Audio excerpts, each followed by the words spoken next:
ખેડૂત મિત્રો, Omkar એગ્રોકેમિકલ્સ private limited એ વતીનું આજે ભીખાભાઈ લીંબાચા આપનું ખેડૂત મિત્રોને આ ચેનલ વતી આપનું હાર્દિક સ્વાગત કરું છું।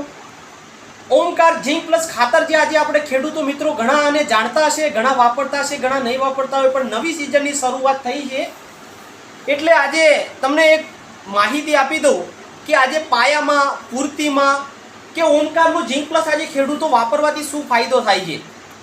જેમ આપણું જમીનનું આયુષ્ય હવે દિવસે ને દિવસે ઘટતું જાય છે, જેમ આપણું માણસનું આયુષ્ય ઘટતું જાય છે, એમ જમીનનું આયુષ્ય ઘટતું જાય છે।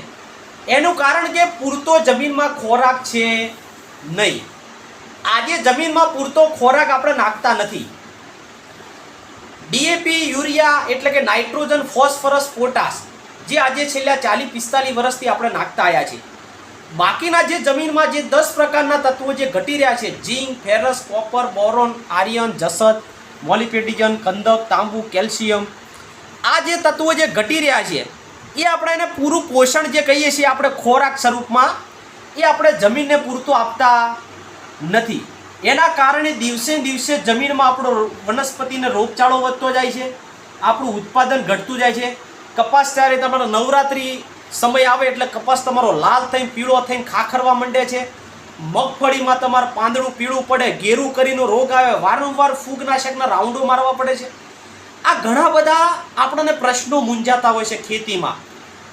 આપણે જેને પૂરતો વનસ્પતિને જે ખોરાક નથી આપતા એના અભાવથી આ ઘણા બધા પ્રશ્નો આપણે જમીનમાં મૂંઝાતા હોય છે। એ બદલા ખાતર આવે છે વીઘે 5 કિલો નાખવાનું ઝીંક પ્લસ ખાતર, જે લાલ કલરનો સિમ્બોલ મારેલો હોય એ ખરીદવાનું ભરતી નામથી કોઈ છેતરાશો નહીં ખેડૂત મિત્રો। એ આ ઝીંક પ્લસ ખાતરમાંથી મળી આવે છે। આ નાખવાથી એની રોગ પ્રતિકારક શક્તિ, જે આપણે કહીએ કે પાયો મજબૂત હોય તો ઇમારત 10 માળની કરવી હોય તો થાય, પણ પાયો નબળો હોય તો ઇમારત આપણે કરી શકાય નહીં, કારણ કે સક્સેસફુલ થાય નહીં। એમ જેટલો આપણો જમીનમાં પાયો મજબૂત હશે એટલી એની રોગ પ્રતિકારક શક્તિ સારી રહેશે।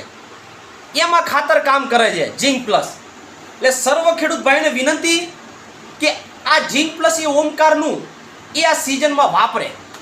નમસ્કાર।